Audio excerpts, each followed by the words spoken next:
இருக்குன்னு சிந்திச்சு பாரு. இப்ப அறிவில்லாத வண்டியில அறிவுள்ள மாடை பூட்டணும். தானா போய் மாட்டு அறிவில்லாத வண்டியில அறிவுள்ள மாடை பூட்டணும். பூட்டுறது யாரு? மாட்டு வண்டிக்கு உரிமையாளர். அறிவுள்ள வந்தா பூட்டுவேன்.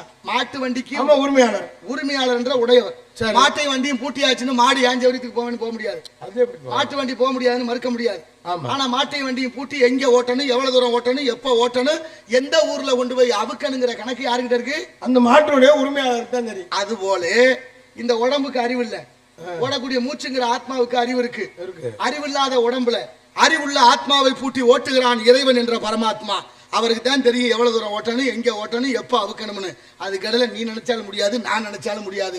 அதனால இறைவன் மிகப்பெரியவன். அந்த இறைவனை வழிபடுவதற்கு தான் ஆண்டுக்கு ஒரு முறை இந்த திருவிழாவை கொண்டாடுகிறார்கள். அதனால எல்லாரும் தேதிக்கு தேதி 1000 இருக்குது சுபதினம்.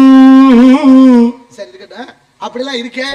நீங்க வந்திருக்கீங்க, நீங்க யாரும்